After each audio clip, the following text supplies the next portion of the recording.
আসসালামু আলাইকুম এভরিওয়ান, আমার চ্যানেলে আপনাদের আরেকবার স্বাগত। কাছে দূরে দেশ এবং দেশের বাইরে যে যেখান থেকে আমার এই ভিডিওটি দেখছেন, আশা করি আল্লাহর রহমতে ভালো আছেন। আমরা আলহামদুলিল্লাহ ভালো আছি। আজ সকালে বেগুন ভাজি আর ডিম ভাজি করব গরম ভাতে। ঠান্ডা শীতের দিনে গরম ভাত খাওয়ার মজাটা আমার কাছে একটু অন্যরকম লাগে। সচরাচর ভাত খাওয়া হয় না, কিন্তু গরমের সময় পানি ভাত আর শীতের সময় একটু গরম ভাত সকালে মাঝে মাঝে খাই। তো এই জন্যে বেগুন ভাজতেছি। আমার মেয়ে বাজারে যে বড় বেগুন দেখে তার খুব লোভ ছিল, বেগুনগুলো বেশ অনেক বড় ছিল। তো ও দেখাই দিয়েছিল, আম্মু এটা বেগুনটা নাও। তো ওইটা নিয়ে আসছি, আনার পর বলতেছে আজকে ভাজি করো, সকালে খাবো। তো আমি ওর কথা মতোই পছন্দের বড় বেগুনটা নিয়ে আমি ভাজি করতে আসলাম। তো এত বড় বেগুন এত লাগবে না, আর একটা বেগুন প্রায় এক প্লেট, একটা হাফ প্লেটের একটা প্লেট হয়ে যাবে, এত বড় বেগুন। আর আমি বেগুনগুলো সবসময় মাখায় কিছু সময় রেখে দিই, তারপরে যে আপনার হচ্ছে করি ভাজি। এতে দেখা যাচ্ছে বেগুনে যে তেলটা বের হয়, ওইটা হচ্ছে পানিটা বের হয়, ওই পানিটাই আছে বেগুন ভাজতে গেলে তেলের পরিমাণটা কম লাগে। আর যেহেতু এখন শীত, অ্যাভেলেবেল ধনেপাতা পাওয়া যায়, তো ধনেপাতা নিয়ে আসছি ডিম ভাজবো দেখে।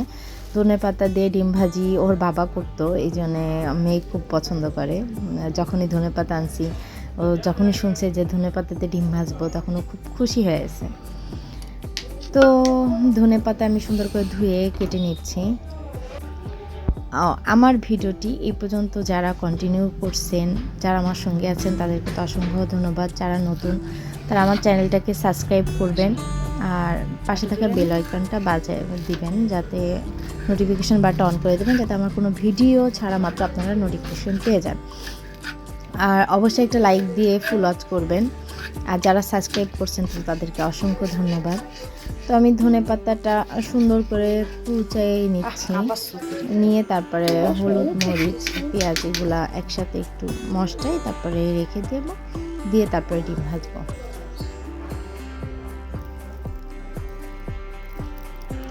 একা সব কিছু করে সামলায় ওঠাটা না খুব কষ্টকর হয়ে যায়।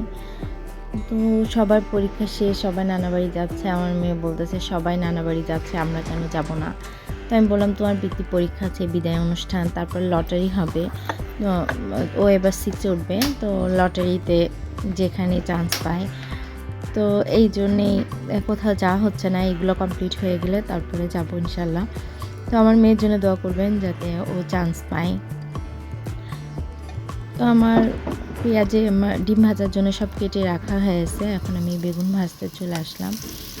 তো দেখেন আমি বেগুনটা কেমন পানি ছেড়ে দিছে। এইরকম পানি ছাড়লে বেগুনটা মাখায় রাখলে তেলের পরিমাণটা খুবই কম লাগে। আর এই বড় বেগুন এমনি একটু তেল বেশি লাগে। আমি খেয়াল করেছি শীতের বেগুন যেটা, এটা একটু তেল বেশি লাগে, কেন জানি না। আর হচ্ছে গরমের বেগুন একটু তেল কম লাগে। তো তারপরেও যদি এইভাবে মাখায় রাখেন তো তেলটা পরিমাণে অনেক কম লাগে। এখানে কত পানি বের হয়েছে এখান থেকে। তো আমি বেগুনটা ভেজে নেওয়া কমপ্লিট, তারপরে যে আমি ডিমটা ভাজবো। তো এখানে 2টা ডিম দিছিলাম, তো ডিমটা ভেজে সুন্দর করে কেটে পিস পিস করে নিয়েছিলাম। 2টা ডিম একসাথে ভাজছিলাম, কারণ ডিমটা ভারী হইলে দেখতে ভালো লাগে। আর বাচ্চারা যেটা পছন্দ করে ওটা করতেও না একটা আলাদা আনন্দ লাগে, কারণ ওদের পছন্দের খাবারটা দিলে ওরা খুব মজা করে ভাত খায়। আপনি দেখবেন ওরা যে জিনিসটা পছন্দ করে সেটা আপনি দিবেন, খুব শান্তি করে তৃপ্তি করে খাবারটা খায়। তো এই জন্য ওরা যেটা পছন্দ করে আমি ওইটা করার চেষ্টা করি, কারণ সন্তানের জন্যেই তো আমাদের এত চেষ্টা, এত কষ্ট, এত কিছু করার প্রতি আগ্রহ, ওদের জন্যেই তো সব কিছু। তো আমার ডিমটা প্রায় ভাজা কমপ্লিট। ডিমটা ভাজা হয়ে গেলে তারপরে ওদের ভাত দেবো, আমিও ভাত খাবো। আমাদের সকালের টাইমটা অনেক, স্কুলটা বন্ধ হওয়ার কারণে একসাথে নাস্তা আমরা খেতে পারতেছি, নাহলে তো ওইভাবে একসাথে নাস্তা খাওয়া হয় না, আলাদা আলাদা করেই বেশি খাওয়া হয়। যে যখন স্কুল থেকে আসে বা স্কুলে দেরি হয়ে যাচ্ছে সে আগে খেয়ে চলে যায়।